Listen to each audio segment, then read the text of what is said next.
Why is it so hard for you to forgive yourself? Well, I'm looking for answers too, so you better stay with me on this ride. My name is Elohoefe, and I am the founder and CEO of HelpMeOut. Most of what I've read or listened to about self-love usually dwells on the physical stuff. You hear something like, if you're tall, love yourself. If you're short, love yourself for it. If you're light-skinned, love yourself. If you're dark-skinned, oh, you better love that popping melanin. If you're skinny to the bones, love yourself. And if you have an extra pound or the saggiest body on the planet, love yourself still. If you have a head full of hair, of course, you have to love that about yourself. And if your edges are nowhere to be found, love yourself still. So basically, we're taught to love everything we see when we look in the mirror, which is great. But today I want to talk to you about a part of self-love that has absolutely nothing to do with what you look like. There was a time in my life, not too long ago actually, where I didn't love myself very much. I was actually dwelling and drowning in self-hate. And this was because I felt that I had made some terrible decisions, and my life at the time was below my own expectations of myself, and I had a long list of regrettable actions. And it was also a time that I would take a picture or look in the mirror and go, oh, I look good. But I wanted to not just get out of my skin, but my entire being. It was that bad. And I carried the weight of self-hate for months until it got completely exhausting and I wanted to let it go. So I began to think to myself, to question my heart really, how I would be able to let go of the hate that I had so much for myself. And in the process of trying to figure out how I was going to let it off, I had to ask myself 3 major questions that I strongly suggest that you ask yourself right now. The first one was, if someone else had come to you with all these issues, with the long list of regrettable actions, the living below expectations, and the terrible decisions, and they came to you for advice, what would you tell them? I told myself, oh, I'll tell them to forgive themselves. Oh, okay. The second question was, if someone, knowing fully well that they have to forgive themselves, but in the course of the regrettable actions, the living below expectations, and the terrible decisions, they hurt you in the process, and they came to you for forgiveness, would you forgive them? I told myself, of course, yeah, sure, of course, I will forgive them. Oh, wow, okay. And the last, but the most important question was, if you would so easily forgive someone else for just about the same thing that you did, most especially because you loved them, why is it so hard for you to forgive yourself? And that was the hardest question for me to answer.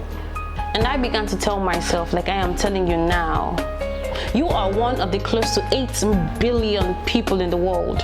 8 billion people that are subjected to making terrible decisions, subjected to living their lives below their own expectations, and subjected to having a bucket list of regrettable actions. And if you would so forgive somebody else, most especially because you loved them, for doing just about the same thing that you did, you owe it to yourself to forgive yourself 1,000,000 times more. Let's analyze something together. We would so easily forgive someone for just about the same errors that we've made because we love them, because we want to restore the relationship we have with them. We have to love ourselves enough, even more, to forgive ourselves and restore that relationship that we have with ourselves. Before I got into the place where I had so much hate for myself, I was someone who was completely attuned with myself. I had this amazing relationship with myself, or my inner self, as most people would call it. I was completely self-aware. But when I got to that place of absolute hatred for myself, I lost that.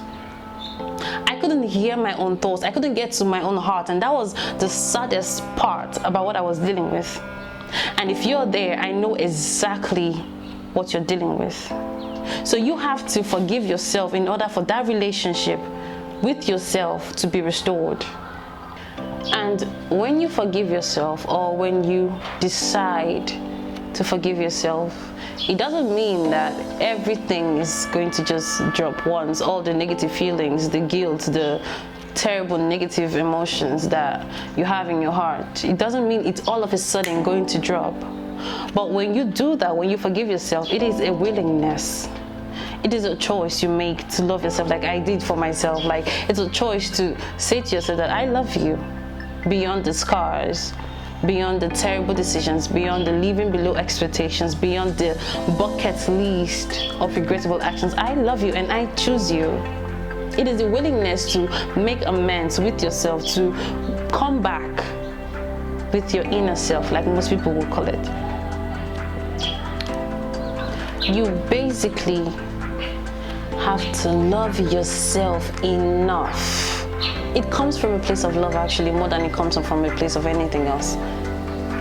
You basically have to love yourself enough to forgive yourself. We get a daily reminder to forgive people, those who hurt us, those who play us, those who betray us. But we don't get enough people reminding us to forgive ourselves for being vulnerable, for opening our hearts to the wrong people, for making terrible life choices. So as you go about creating a better environment around you by forgiving others, do create a better environment in you by forgiving yourself. Forgiving others is easy. Forgiving yourself is the hard part, because you think you should have known better. Forgive yourself today. And so, per usual, this is a conversation. I've spoken to you. Now it's your turn. Talk to me back on the comment section or direct message. Tell me how this has helped you, if it has helped you in a way, or tell me your self-forgiveness struggle. If it's something you're dealing with, I want to know how far, how your journey has been. I want to know. I want to have that conversation with you. You can tell me on the comment section or through direct messages. Remember to subscribe right now, not tomorrow, right now, to our YouTube channel, and hit the notification bell so you can be notified when a new video comes up. Do not forget, we are creating a community, so sharing videos so other people can learn, can listen to, and be healed is a top priority. Share this video on your timeline. There is someone there that needs to see it. For whatever you're going through, and until you get through it, my heart is with you. I'll see you next time. Bye.